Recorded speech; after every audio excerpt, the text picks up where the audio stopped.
Tapi ujung-ujung tu dia okey sikit. 6.5 tu dia berhenti dah.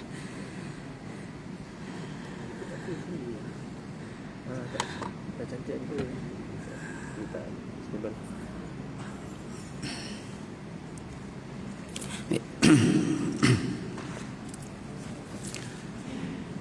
Assalamualaikum warahmatullahi. Bismillahirrahmanirrahim. Alhamdulillahirabbil alamin. Nahmaduhu wa nasta'inuhu wa nastaghfiruh. Wa na'udzu billahi min shururi anfusina wa sayyiati a'malina. Man yahdihillahu fala mudilla lahu wa man yudlilhu fala hadiya lahu. Asyhadu an la ilaha illallah wa asyhadu anna Muhammadan abduhu wa rasuluh.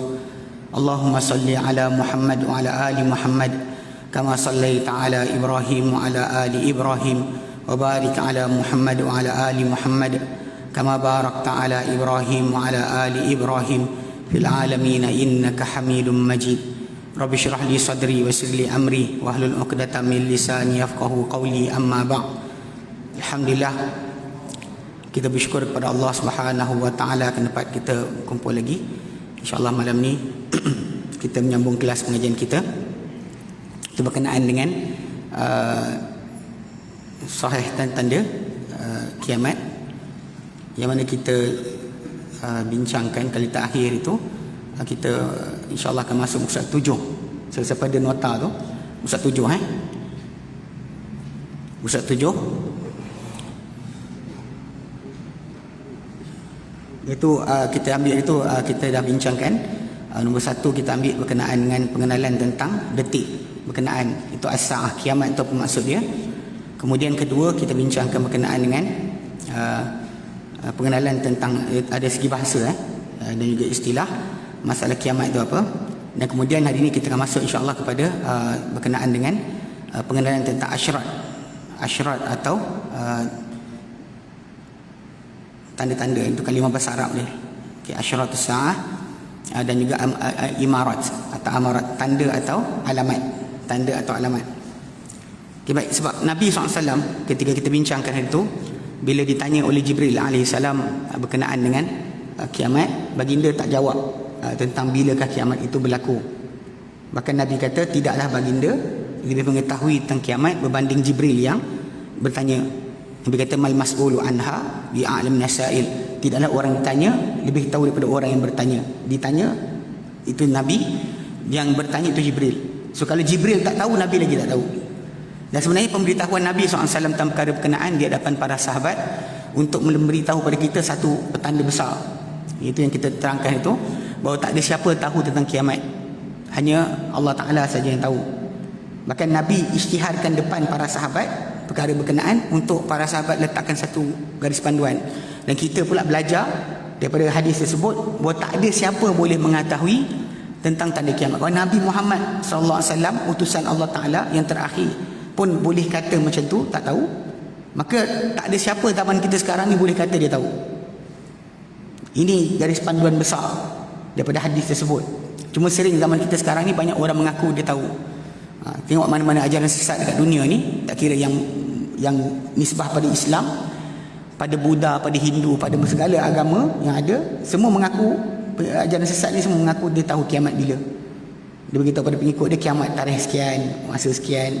Dan sekarang ni pun ada yang kaitkan apa, COVID-19 dengan kiamat. Ni banjir berlaku ni pun dekat dengan kiamat. Kita tidak menafikan, macam kita sebut itu, kiamat akan terjadi pada diri kita, itu lebih cepat. Pasal kiamat ni bagi pada dua. Satu kiamat besar, itu yang musnahnya alam semesta ini. Dan kedua kiamat kecil, itu yang pada diri kita sendiri. Sebab bila manusia mati, berlakulah kiamat pada dirinya. Itu pentingnya sebenarnya. Kita bukan sibuk tentang bintang jatuh, bumi terbelah, gunung berterbangan. Itu bukan concern kita. Concern kita yang utama sebenarnya sebagai seorang mukmin adalah apa kita siapkan untuk jumpa Allah Ta'ala esok hari. Itu yang Allah Ta'ala persoal pada kita, kan? Berkenaan dengan apakah yang kita siapkan untuk jumpa dengan dia. Bukan masalah bumi ni terbalik, hancur, berkecai. Kita bukan jadi hero untuk pertahankan bumi ini daripada musnah. Dengan sebab itu Nabi SAW bila baginda ditanya tentang kiamat bila, Nabi kata tidak orang ditanya lebih tahu daripada orang yang bertanya. Maka Jibril tanya soalan kedua, iaitu berkaitan dengan tajuk buku kita ni, iaitu Jibril kata fa akhbirni an amaratiha.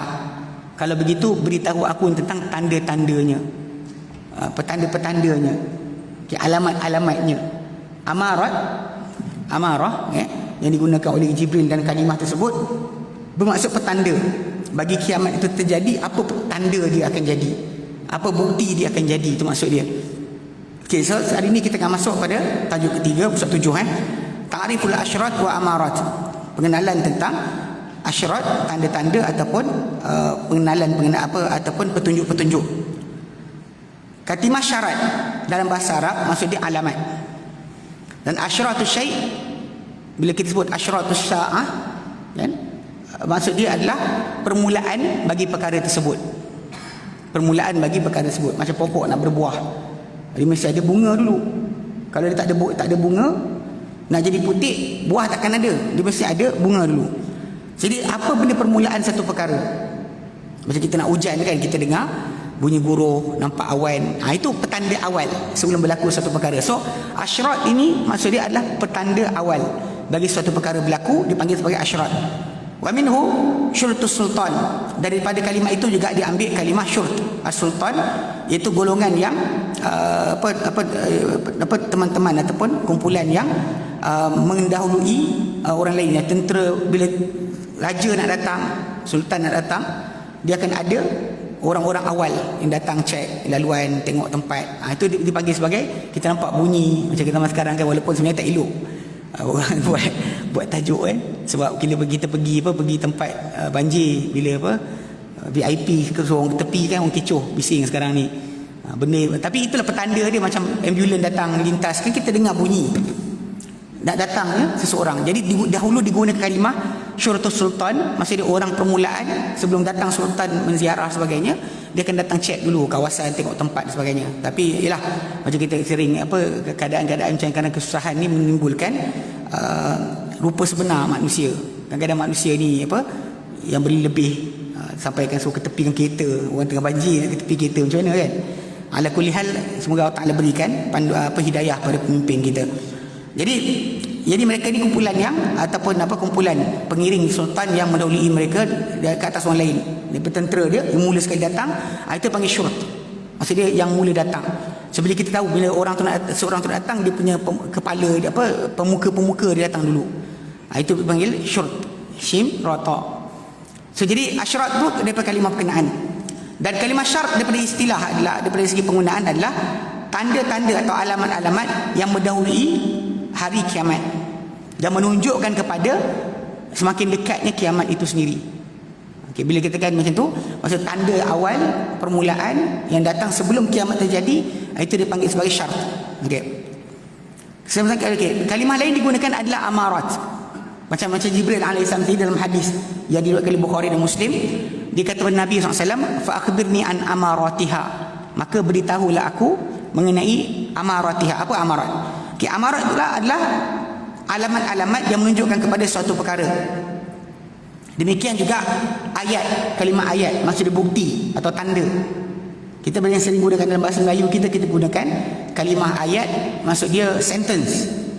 Kalau dalam bahasa Arab, ayat itu maksud dia adalah sign. Sign tanda. Dalam bahasa Inggeris sign.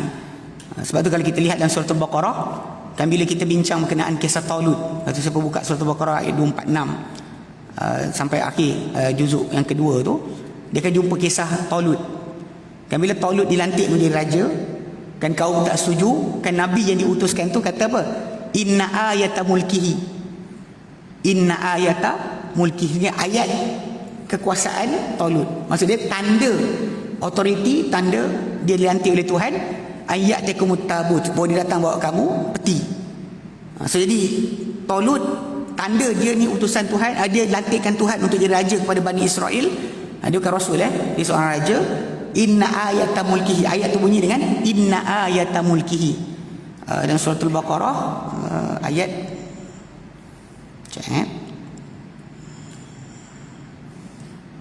okey, 247 surah Al-Baqarah. Kita akan jumpa dekat situ kalimah ayat, maksud dia adalah tanda, bukan maksud dia sentence. Dia bukan ayat Ali pergi kedai bukan. Tapi ayat. Jadi kalimah amarat boleh bermaksud dengan ayat. Okey.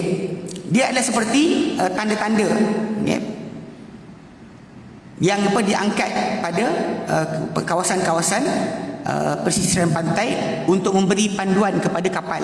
Macam rumah api, kita letakkan petanda, so kawasan kapal itu melintas, dia nampak ini kawasan daratan, dia takkan dekat kawasan tersebut. So amarat ataupun kalimah alamat ataupun ayat maksud itu. Okey, ataupun amarat atau ayat adalah tanda atau bukti yang diletakkan di jalan-jalan orang-orang berkelana. Contohnya kita macam dekat sekarang ni kan, bila kita masuk highway kan ada signboard tu, ini pergi mana, jalan ke sini pergi ke Ulu Kelang, ini pergi ke Ampang. Semua itu dipanggil sebagai juga sebagai tanda, petanda-petanda. Di jalan-jalan perjalanan dipanggil sebagai amarat, untuk menunjukkan pada orang musafir terhadap dekatnya dia kepada tempat-tempat yang diletakkan dekat daripada tempat tersebut. Mana tanda tu 5 km lagi nak sampai kan. Kalau kita kat sini kan kadang ada orang letak jugalah signboard tersebut. Saya ingat dulu dekat ni, dekat Pelangi Damansara, dia ada signboard pergi Kuala Selangor.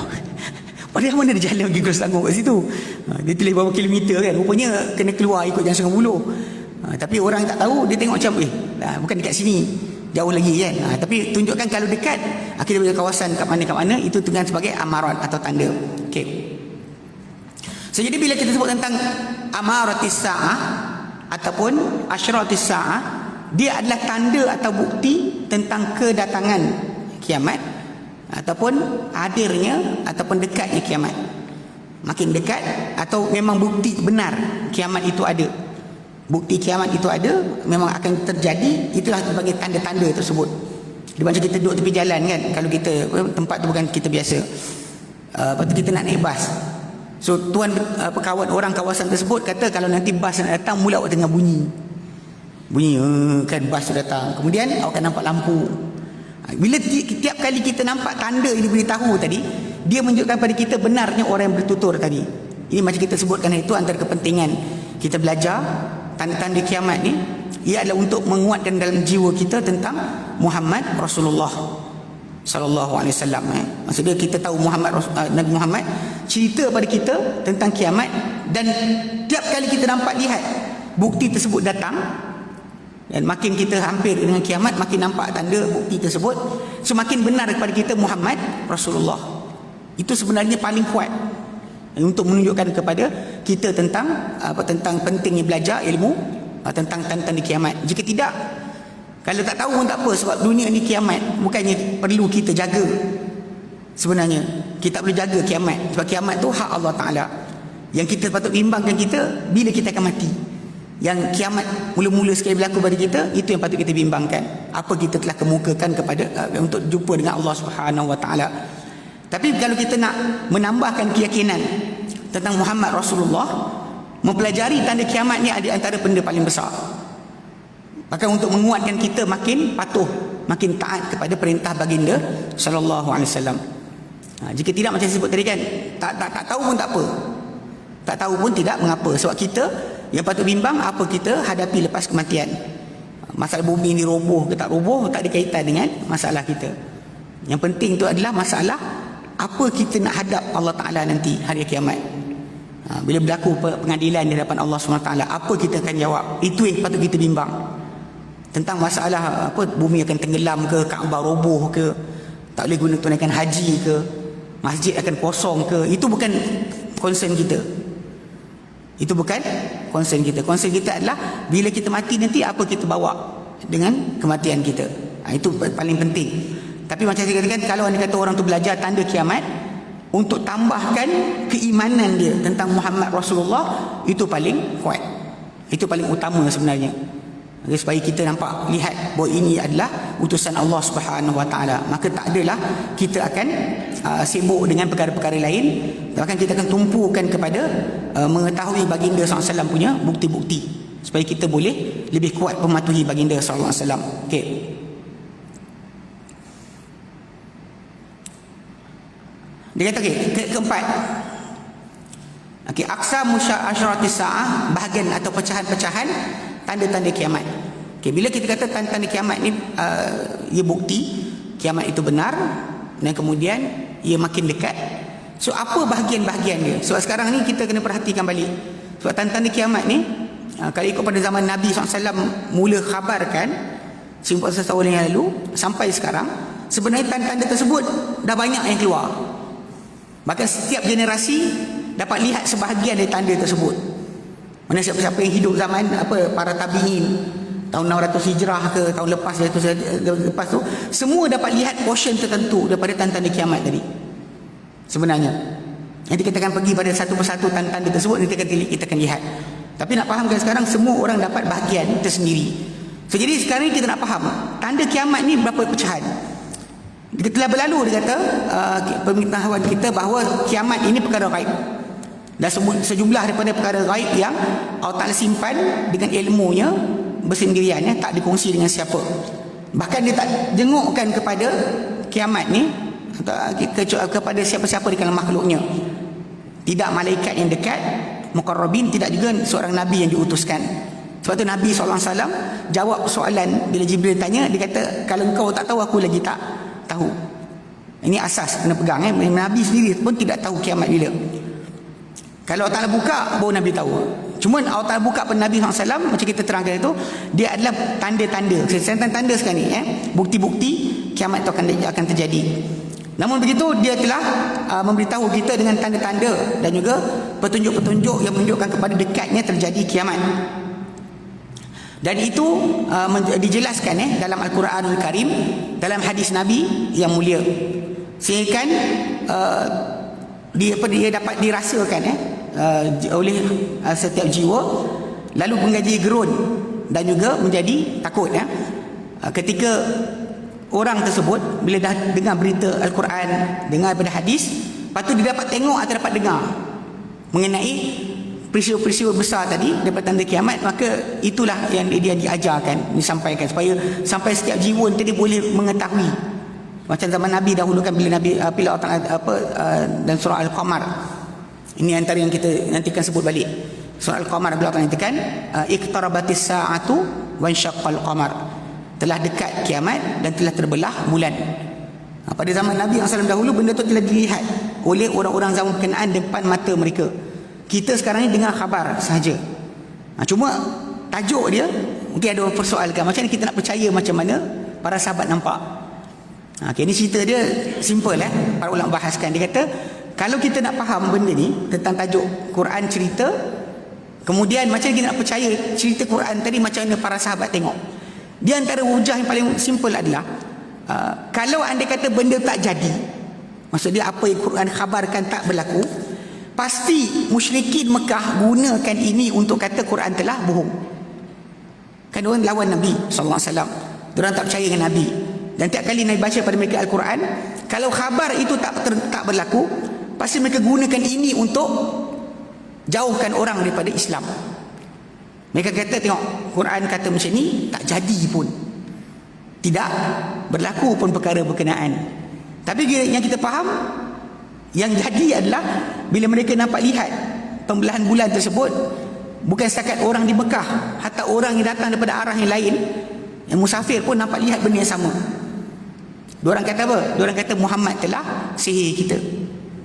Bahkan diorang kata itu Saharana Ibnu Abi Kabsyah, telah sihir kita anak Abu Kabsyah. Abu Kabsyah ni nama atau gelaran bapa susu Nabi, suami Halimah daripada Bani Sa'ad, Halimah As-Sa'diyah.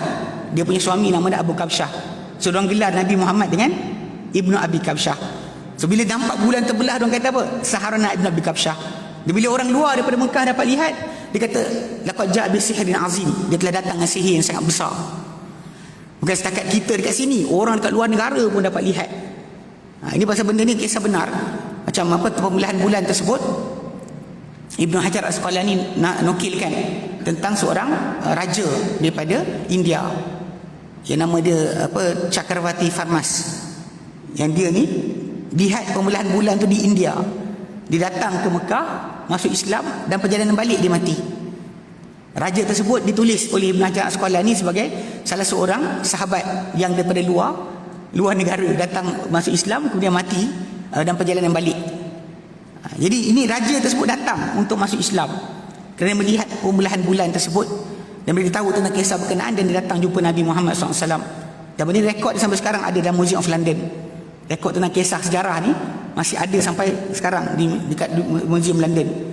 Nak ceritakan bahawa benda tu tadi kita dengar Quran cerita, semua orang tak dapat nak nafikan kisah berkenaan tentang pembelahan bulan tadi. Semua ada rekod tentang bulan terbelah.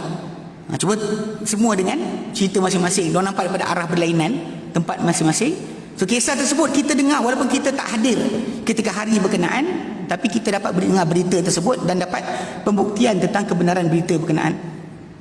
So jadi secara sudut asalnya memang bila Quran ceritakan tanda kiamat, hadis ceritakan tanda kiamat, kita dengar atau kita lihat, benda itu akan datangkan dalam hati kita perasaan tertentu. Tapi kita kena faham bahawa tanda-tanda kiamat ni terpecah pada beberapa bahagian. Dia kata terbahagi tanda-tanda atau bukti-bukti, tanda-tanda atau alamat-alamat kiamat ini kepada dua bahagian. Pertama, tanda-tanda kecil, asyratus sughra. Dan dia adalah sebenarnya tanda-tanda yang mendahului kiamat yang besar dengan tempoh yang agak jauh, amat jauh, yang panjang dan lama. Dan dia pada asalnya biasa benda ni biasa berlaku kebiasaannya. Contohnya apa? Dicabut ilmu, qabdul ilm, dicabut ilmu. Ini benda ni berulang sebenarnya. Kalau kita nak faham kisah ni, fahamkan balik sejak zaman Adam AS. Ibn Abbas radhiyallahu anhu dia kata di antara Adam dengan Nuh AS ada 10 generasi. Semua di atas syariah, semua di atas iman. Zaman Nuh AS lah berlakunya pensyirikan. Kesyirikan mula zaman Nuh AS. Nuh adalah Rasul pertama diutuskan oleh Allah Subhanahu Wa Taala kepada penduduk bumi. Sebelum Nuh AS, kisah anak Adam berbunuhan ada, tapi sembah selain Allah Taala tak wujud. Sembah selain Allah Taala tidak wujud. Pada zaman Nuh AS lah berlakunya penyembahan berhala. Yang mulanya asal punca dia, orang-orang soleh mati, orang baik mati, dibuatlah satu objek untuk ingati orang tersebut. Generasi pertama tengok barang, ingat orang. Generasi kedua dah mula-mulakan. Generasi ketiga last sekali sembah ini, lupakan Allah. Ini kena faham dia punya tertib dia. Okey, bila Nuh AS dia berdakwah, tuan baca dalam ayat surah Nuh. Surah Nuh dalam beberapa ayat terakhir surah Nuh, Nuh AS dia minta kepada Allah Taala musnahkan semua sekali orang kafir di muka bumi. Dan Allah Taala makbulkan doa dia. Dan nak fahamkan mula semua tahu Adam sembah hanya Allah. Sampai Nuh dicabut ilmu, sembah berhala. Kemudian Nuh AS doa, Rabbi la tadhar ala ardi minal kafirin dayyara. Wahai Tuhan, jangan biar di atas muka bumi orang kafir ada satu rumah pun. Innaka in tadharhum yudillu ibadaka. Engkau biarkan mereka sesatkan hamba engkau. Wala yajidu illa fajiran kafaran, mereka akan lahirkan kecuali orang jahat lagi kafir. Di doa tu Allah Taala makbulkan doa, bumi ni habis tak ada orang kafir walau seorang pun. Tapi lepas tu apa jadi? Kan, ni nak fahamkan tentang ditulis kat sini, ilmu dicabut. Betul datang balik tak? Kekufuran datang balik. Macam bila Nabi SAW bawa Islam lah kepada kita, bawa Islam kepada dunia ini, so semua orang beramal dengan Islam. Lepas tu dicabut ilmu, orang lupa balik tentang Islam. Atau orang Melayu kita sendiri, di tanah Melayu ni pun satu masa dahulu kita pun buat benda khurafat, pergi kubur bayar nazar kat kubur. Dan sekarang masih Pulau Besar masih ada lagi dekat Singapura, makam Habib Noh, masih orang pergi kubur, minta kat kubur. Benda ni dah tinggal, maksudnya zaman Nabi dah dibuang, tiba-tiba datang buat balik. Mandi Safar, bulan Safar, bulan sial, benda ni Nabi datang buang. Orang Melayu kita dulu buat, tahun 70-an 60-an dulu buat, pergi mandi Safar, mandi di pantai. Lepas tu alhamdulillah dah ingat balik, kita tahu ini haram, ini tak betul. Akan datang boleh jadi dia buat balik. Sebab Nabi datang bawa tutup aurat. Tuan perasan tak 60-an 70-an orang Melayu kita macam mana? Zaman Pok Ye ago-ago macam mana? Kan hilang kan, macam ilmu tu dicabut. Macam dicabut ilmu sampai tak tahu halal haram. Zaman tu siap ada iklan lagi, gini start. Gini kan, arak tu menghadamkan makanan. Orang Melayu kita duduk jadi pelakon untuk apa iklan Arab. Tetapi ingat tak? So fahamkan balik tau. Dia jahil, sekarang ingat. Nanti jahil balik. Dia ni berulang. Dia takkan berhenti. Sentiasa berlaku. Sebab tu jangan pelik. Sekarang ni kan zaman kita sekarang ni alhamdulillah kan, bila tengok orang perempuan pakai tudung. Tahun 80-an awal, saya ingat saya kecil lagi time tu. Bila ada orang pakai tudung labuh, orang kata ajaran sesat. Pakai niqab, hatu kumkum. Ada gelaran. Hatu kumkum telah datang kat sini, datang kat sana. Ingat tak? So maksud dia, benda zaman Nabi adalah syariat. Datang zaman satu masa, dibuang. Lepas tu datang, kita amal balik. Nanti dia akan ulang balik. Kitaran dia macam tu. Ini kata pengarang buku kita, tanda kiamat kecil, bentuk dia kadang-kadang benda biasa berulang. Contoh dicabut ilmu, muncul kejahilan, diminum arak. Dan sekarang ni kan Melayu kita macam tak nak lah arak. Satu masa nanti boleh jadi pusing balik. Okey, meninggi-tinggi bangunan binaan. Sebab kalau kita tengok pada zaman kita sekarang ni, bangunan dibinakan tinggi. Tapi tengok zaman dulu, macam piramid. Kan piramid yang di Aztec Maya, bangunan-bangunan Rom dan Parsi dan sebagainya. Ada je bangunan tinggi dibuat pada zaman berkenaan. Itu runtuh, kemudian naik balik. Kemudian nanti jatuh, kemudian naik balik. Dia sentiasa berulang. Sehinggalah akhir apa yang di sana disebut daripada tanda-tanda kiamat yang kecil. So kita akan pergi nanti satu persatu. Tanda kiamat kecil. Kemudian bab kedua, tanda-tanda besar. Tanda-tanda besar ni adalah yang tanda-tanda yang dekat sangat dengan berlakunya kiamat. Dan hampir-hampir sangat dengan terjadinya kiamat. Maksudnya kalau hari ini jadi, besok lusa dah kiamat. Akan hancur musnahlah bumi ini. Okey? Dan dia hampir dan dia sangat cepat. Dan dia terjadi pada dia sendiri, bukan pada zatnya, bukanlah benda yang biasa terjadi. Contoh apa? Muncul Dajjal. Okey, penyesat masyarakat banyak. Dajjal yang Nabi ceritakan tu hanya satu. Dajjal yang datang, yang mata dia buta sebelah, yang dia akan bersama sungai api dan sungai api.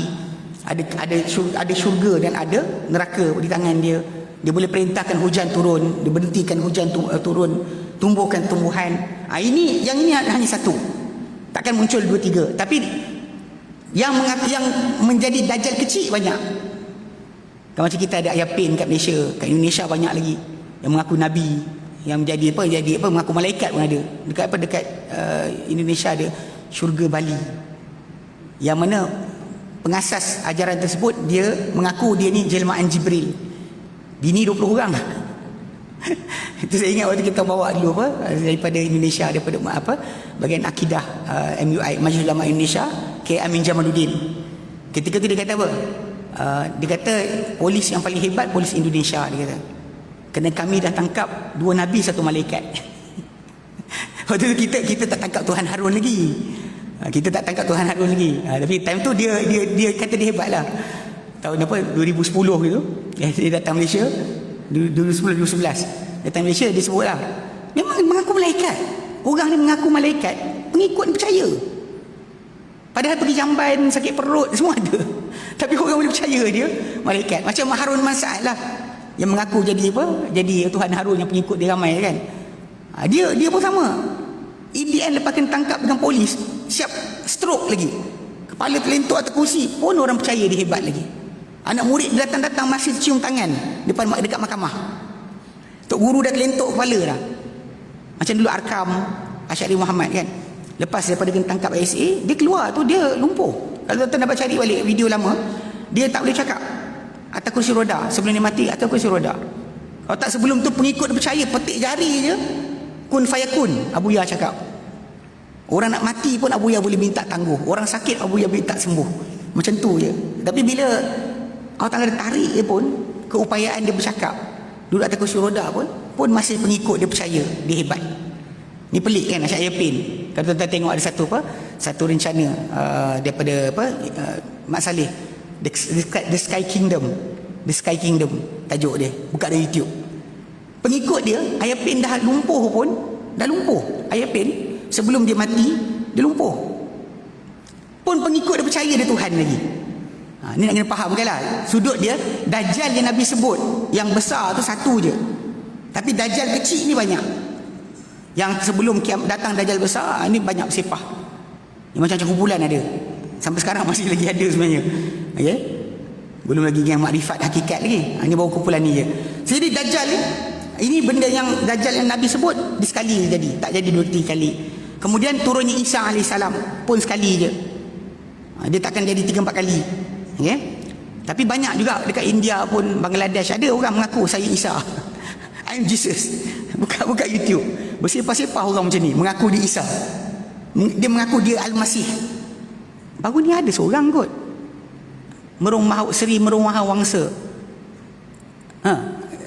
Kena tangkap dengan polis. Dia pakai pelik nama, saya tak ingat beberapa tahun lepas. Dia datang pakai tongkat, pakai serban. Dia kata dia lah jelmaan Isa AS. Allah Akbar kan. Keluar Ya'juj dan Ma'juj ni sekali je, tak ada keluar lagi. Dan dia sekali je keluar. Dan selain itu daripada tanda-tanda yang besar, seperti macam terbit matahari dari barat kan, keluarnya binatang di bumi yang bercakap dengan manusia. Itu semua benda ni adalah di antara tanda-tanda kiamat besar. Yang kalau jadi yang itu, sebahagian besar dia bila jadi macam ayat 158 surah Al-Maidah.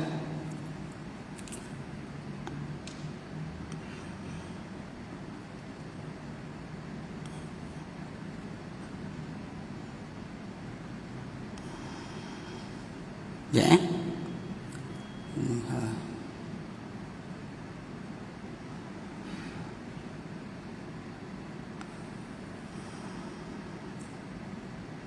Surah Al-An'am 158. Kalau buka ayat tu memang Allah Ta'ala sebutkan berkenaan dengan, memang ada tanda-tanda kiamat ni sebenarnya kalau berlaku tak diterima dah taubat.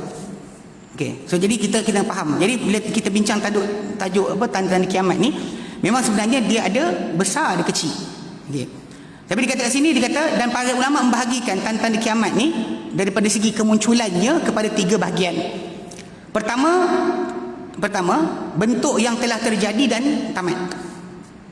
Contoh macam Nabi Muhammad SAW sendiri, baginda adalah tanda kiamat. Baginda sendiri pernah katakan, kiralah 6 perkara sebelum kedatangan kiamat. Benda pertama yang disebut adalah mauti, kematian aku. Mana kalau nak tahu kiamat bila, tunggu aku mati. Kematianku adalah tanda kiamat. Begitu. So benda ni berlaku dan takkan berulang. Tapi jarak dia dengan berlakunya robohnya alam sebagainya adalah jauh. So Nabi sebut dah sejak 1400 tahun yang lalu. Nabi kata, kira 6 perkara sebelum berlaku kiamat. Nombor 1 Nabi sebut adalah kematian diriku. Ini hadis Sahih Bukhari Muslim. Hadis Sahih Muslim. Mauti, kematianku. Okay, itu contoh benda tanda kiamat yang dah jadi takkan berulang. Kemudian kedua, tanda kiamat yang muncul dan berulang berterusan. Macam saya sebutlah, ilmu dicabut, kejahilan berleluasa, pembunuhan, peperangan. Ini akan berulang-ulang, takkan tamat. Okay? Dia akan berlaku berulang-ulang kali. Ketiga, tanda-tanda kiamat yang belum muncul. Tapi dia ada tanda kiamat kecil, ada macam tu sifat dia yang belum muncul lagi. Contoh macam kalau kita sebutkan macam bertukarnya tanah Arab kepada kebun dan sungai. Kan Nabi kata la taqumu sa'ah, takkan berlaku kiamat hatta ta'uda ardal arabi murujau anhara. Sahih Muslim. Tidak akan berlaku kiamat sehinggalah kembali tanah Arab menjadi kebun dan sungai, kebun-kebun dan sungai-sungai. Ada orang dia ingatkan benda ni bila di Arafah menanam pokok. Kalau mendudukan Arafah tu kemah aja, mana ada tempat lain nak berteduh. Tapi kita pergi sekarang kan ada pokok ditanam. Ada orang kata itulah, tak, jawapannya tidak. Pada majoriti para ulama menyatakan tanah Arab seluruhnya akan jadi 2 benda yang besar, iaitu kembali menjadi kebun-kebun, kembali menjadi ada sungai-sungai. 2 benda ni dah muncul dan berlaku. Tapi benda ni dikira tanda kiamat kecil yang tak muncul lagi lah. Sebab Nabi tak kata benda ni berkaitan dengan tajuk besar. Nabi kata antara tanda yang akan muncul. So macam ni dia antara tanda yang belum lagi keluar, belum lagi terjadi. Dan kemudian selain itu yang tanda kiamat besar lah, termasuk itu kiamat besar yang tidak lagi muncul, bahkan dia berdekatan dengan berlakunya kiamat. Okay, pada apa yang berikut daripada fasal-fasal pengarang buku kita kata, saya akan sebutkan dengan bantuan Allah Ta'ala apa yang datang daripada tanda-tanda kiamat yang kecil dan besar, apa yang sabit daripadanya dalam Quran Karim dan sunnah Nabi yang suci, sunnah Nabi yang tahirah, suci. Dan dia telah kumpulkan dalam risalah ini apa yang sahih sahaja dari tanda-tanda kiamat yang kecil dan besar. Kerana sesungguhnya pada yang sahih cukup daripada yang lemah. Dan yang lebih baik yang lebih baik dari segala kebaikan adalah kita berhenti pada apa yang sabit dan sahih, bersandarkan daripada Allah Ta'ala pertolongan, minta dari Allah pertolongan, kerana semuanya dia sebaik-baik yang diminta dan juga seagung-agung yang diharapkan. Wallahu alam. Kita sampai situ, insyaAllah nanti kita akan mula masuk. Nanti saya akan share nota kedua untuk tanda kiamat yang kecil, yang akan mulakan macam saya sebut tadilah, hadis Nabi SAW yang Nabi katakan matinya Nabi SAW itu adalah tanda dekatnya kiamat. Pasal Nabi kata, kiralah 6 perkara sebelum kematianku, sebelum kiamat. Nombor 1 Nabi sebut adalah kematianku, ataupun Nabi tunjukkan dengan jari baginda, diutuskan aku dan kiamat seperti ini. Bu'istu wasa'atu kahatain, diutuskan aku dan kiamat seperti ini. So tapi macam kita adalah kebimbangan kita tentang kiamat, jangan mengatasi usaha kita untuk beramal bagi menghadapi berjumpa dengan Allah Subhanahu Wa Taala pada hari kiamat nanti. Jangan kita sibuk tentang kiamat, kita fobia, amal tak buat. Banyak orang zaman sekarang ni masuk media sosial, bercakap macam-macam, kutuk semua orang, tapi masalahnya amal tak ada. Kan? Marah-marah dengan pihak AJK dia kena teruk sekali. AJK masjid kena kutuk ejen Dajjal. Kerana apa? Kerana menghalang orang datang masuk masjid. Sedangkan macam kita sebutkan tadi, perkara-perkara macam ni sebenarnya adalah di antara perkara-perkara yang berdasar pada SOP yang diambil oleh kerajaan. Kita dalam konteks ni ahli sunnah, walaupun tak setuju apa kerajaan buat, tapi kita tidak akan memberontak, takkan lawan. Kita sami'na wa ta'na, kita ikut apa yang padanya ada ijtihad, kita follow. Apa yang kita tak tahu, kita belajar. Jangan kita jadikan tajuk lah. Cuma ada 2-3 perkara lah mungkin pada 2-3 hari ini dipersoalkan masalah ucapan kerajaan pada orang bukan Islam tentang hari kerajaan mereka. Sebenarnya benda ni dah lama selesai, bukan baru. Kalau tuan-tuan nak tahu, sebenarnya zaman Nabi SAW dahulu pun sebenarnya umat Islam kita tinggal tengah-tengah masyarakat majmuk. Ada Yahudi, ada Nasrani, ada Majusi, ada semua sekali, ada musyrikin pun ada. So bukan baru umat Islam ni hidup dalam keadaan bercampur gaul dengan bukan Islam. Tapi sebenarnya tak pernah pun umat Islam ni berjaya berdakwah dengan cara membuang nilai Islam. Banyak orang kadang buka tajuk ni, dia akan bacakan ayat Quran surah Mumtahanah ayat ke-8 yang Allah nyatakan, la yanhakumullah 'anil ladzina lam yuqatilukum fid din wa lam yukhrijukum min diyarikum an tabarruhum wa tuqsitu ilaihim. Tidak menghalang Allah Ta'ala kalian, Allah Ta'ala tak halang kalian daripada orang-orang yang tak perangi kalian dalam agama dan tak usir kalian daripada rumah-rumah kalian, untuk kalian buat baik pada mereka dan kalian berlaku saksama. Allah Ta'ala suka kan orang yang berlaku saksama, berlaku adil. Jadi kadang orang pakai ayat ni, dia kata masuk semua sekali, buat baik. Sedangkan buat baik kat sini dia mencakupi semua aspek kecuali akidah. Maksud dia kalau orang bukan Islam tu tak ada duit nak makan, bagi. Kenderaan dia tak ada nak pergi kerja, bagi. Kan? Anak dia tak ada duit nak pergi sekolah, kita bayarkan. Kan? Rumah dia ada sampah, kita bersihkan. Tapi untuk kita iakan akidah dia yang salah, itu tak wujud. Sebab buka ayat nombor 8, baca juga ayat nombor 4. Seorang baca ayat nombor 8, dia tak baca ayat nombor 4. Surah yang sama, surah Mumtahanah ayat yang keempat, yang Allah Ta'ala nyatakan, a'udzubillahi minasyaitanirrajim, qad kanat lakum uswatun hasanatun, sungguh telah ada untuk kalian tauladan yang baik, ikutan yang elok, fi Ibrahim walladzina ma'ah, pada Ibrahim dan siapa-siapa yang beriman bersama-sama dengan Ibrahim. Apa contoh yang Allah Ta'ala suruh ikut? Idh qalu liqaumihim, tatkala mereka berkata pada kaum mereka, inna bura'a'u minkum wa mimma ta'buduna min dunillah, kami berlepas diri daripada kalian dan apa kalian sembah selain daripada Allah Ta'ala. Kafarna bikum, kami tak setuju dengan kalian, kami kufur dengan apa kalian sembah. Wa bada bainakumul adawatu wal baghdha abadan, dan nyata di antara kami dan kalian kebencian dan pemusuhan selama-lamanya, hatta tu'minu billahi wahdah, sampailah kalian beriman dengan Allah Ta'ala sahaja. Sebab tu kalau baca ayat nombor 4, baca ayat nombor 8, jangan lupa ayat nombor 4. Sebab orang banyak baca ayat nombor 8, dia kata tak apa, kita buat baik. Tapi benda tadi macam saya ingat Dr. Zakir naik, hafizahullah, dia pernah cakap bila orang kata dia tak nak toleransi dalam masalah tajuk ni. Dia kata kalau saya tolerate, saya telah menipu. Macam contoh macam kita mengajar kat sekolah, dia kata kita cikgu 2 campur 2 is berapa? 4 lah kan. Tapi pasal guru besar kita 2 campur 2 jadi 3. Kita yang mengajar, walaupun kita hormat guru besar kita, tak boleh kita tipu pelajar. Sebab kalau kita kata 2 campur 2 is 3, kita telah khianat. Macam itulah masalah bila kita akui untuk akidah pada masalah kehidupan kita sekarang. Lain benda tak ada masalah, ambil lah. Nak duit ke nak tanah, ambil. Tidak apa, akidah. Lain benda tak apa. Ya, itu benda yang kita kena jaga sikit pada semua, terutama pada akhir zaman ni.